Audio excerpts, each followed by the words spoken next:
Eh bien, c'est un domaine de 1000 arbres sur 5 hectares avec uniquement des variétés du Roussillon qui sont l'olivière, la verdale et l'arbéquine. Voilà, nous travaillons et nous arrivons à récolter des olives en maturation et nous cueillons pour faire une huile avec de différents arômes. Un tiers de verre, un tiers de tournante, on appelle tournante mi-vert, mi-mûr, et un tiers de mûr. Et on arrive à faire une huile avec différents arômes. Et après, les arômes, évidemment, chaque variété a des arômes différents. Nous avons la variété olivière, qui est la variété principale du Roussillon. Aux arômes, les arômes sont analysés, et évidemment, ça se fait pas par l'opération du Saint-Esprit, hein. Ça passe par un laboratoire d'analyse, expert à Aix-en-Provence, dont nous avons l'olivière qui a des arômes de tomates, champignons de Paris. Ensuite, nous avons la verdale de Mias. C'est une huile qui est plus douce pour les salades, avec des arômes d'amandes fraîches et de noisettes. Et ensuite, nous avons la variété arbéquine, qui a des arômes d'herbes fraîchement coupées. C'est une huile avec une ardence, mais une ardence de verre, vous voyez, qui a sa spécificité. Eh bien, écoutez, nous sommes basés nous avons notre caveau à Sainte-Marie-la-Mer, 16 chemins de Clérat. Il y a un caveau avec évidemment toutes nos huiles qui décantent au cours de l'année. Et ensuite une pièce qui est attribuée pour la dégustation des huiles et la présentation des huiles. Voilà. Donc c'est 16 chemins de Clérat à Sainte-Marie-la-Mer. Alors moi pour l'artichaut, je proposerai simplement c'est l'olivière qui va avec le goût de l'artichaut qui est un fruit. Bon, quand on le consomme cru, c'est évidemment c'est vert. Et l'olivière amènera sa typicité de champignons de Paris qui va être en parfaite harmonie avec l'artichaut.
Alors voilà, je m'appelle Joaquin Fernandez, je suis le président de l'association Événements Pays Catalan. On organise depuis 2 ans maintenant le championnat du lancer d'espadrilles. Donc l'année dernière on avait fait ça à Perpignan et aujourd'hui on s'est lancé un petit défi, c'est de faire ce championnat dans différentes villes en Pays Catalan. Donc là on commence le championnat à Sainte-Marie, après on va passer par Canet-en-Roussillon, Saint-Laurent-de-Cerdan et on espère la finale à Collioure pour les fêtes du 15 août. Voilà, donc pour nous c'est une grande chance aujourd'hui, il fait beau maintenant, il y a eu du monde, on prend du plaisir à s'amuser avec les enfants, avec les adultes. Alors tout le monde peut y participer, il suffit de lancer loin et droit, voilà, tout simplement. L'association Aziza pour lesquelles on reverse une partie de la recette en fait de ce championnat. Voilà. Alors l'association Aziza Le Sourire d'Ange elle aide les enfants atteints du cancer, elle aide les enfants et les parents pour tout ce qui est hébergement, l'aide au covoiturage, voilà, elle essaye de les soutenir financièrement et voilà, c'est une bonne cause pour... Alors le championnat il est tout bête, j'avais vu que les Montpelliérains faisaient le lancer de pantoufles sur la place de la Comédie et moi j'ai eu envie de le faire sur la place de la Victoire devant le Castillet à Perpignan et de lancer les espadrilles, voilà, qui sont en fait catalanes, qui viennent d'ici, elles sont en fait fabriquées à Saint-Laurent-de-Cerdan, la dernière fabrique d'espadrilles en Pays Catalan. Voilà, donc c'était un petit peu une envie identitaire, folklorique, de faire vivre cette espadrille-là.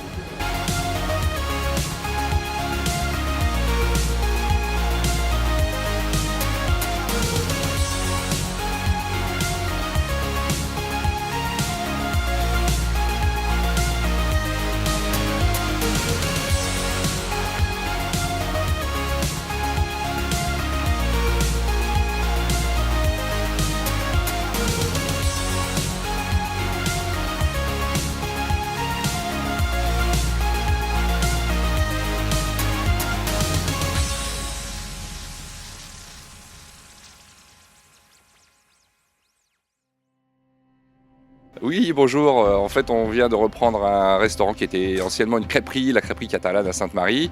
Donc on a fait le pari de changer de concept et de partir sur quelque chose qui était un petit peu plus général, c'est-à-dire de la brochette. Donc on a 13 variétés de brochettes différentes. Alors évidemment, on a les classiques, le bœuf, le poulet, le porc, mais on va aussi jusqu'à la caille, la grenouille, en passant évidemment par le poisson, la sèche. Voilà. Et donc là, aujourd'hui, vous êtes là pour la fête de l'artichaut le 1er mai, donc à Sainte-Marie. Donc on a voulu jouer le jeu avec l'office de tourisme et la ville de Sainte-Marie à faire un menu spécial artichaut. On a pas mal de vins, donc nous, de par nos voyages dans toute la France, on a une carte de vins assez diverse et variée, mais on a aussi des vins locaux, hein, des vins du Roussillon, des vins catalans, des vins du Pays d'Oc. Donc voilà, et en général, bon, pour la brochette, il faut partir sur un petit rouge. Là-dessus, il n'y a pas de souci, hein. Mais bon, ça se passe très bien aussi avec du rosé, moins avec du blanc, mais voilà.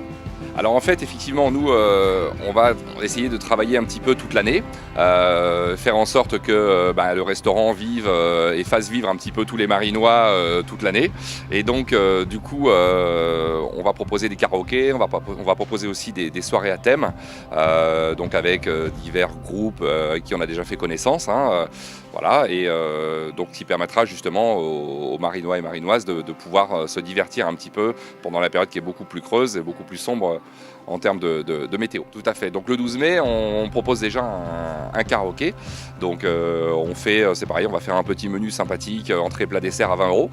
Et donc avec une animation effectivement de karaoké qui va, je pense, faire plaisir à pas mal de monde, puisque ça faisait pas mal de temps que sur Sainte-Marie, il n'y avait pas eu de karaoké. Il faut réserver effectivement assez rapidement, parce que ça commence à se remplir, hein, et donc on n'aura pas non plus, en fonction du temps, on n'aura peut-être pas la possibilité d'avoir nos couverts en terrasse. Donc à l'intérieur, on a une capacité d'environ 60 couverts, mais on va garder un petit peu de place évidemment pour l'animateur et tout son matériel. Donc je pense qu'on sera limité à une petite quarantaine de places. Une page Facebook, voilà, on a donc à la page Facebook Le Tout va bien Sainte-Marie, et puis le site internet Le Tout va bien 66.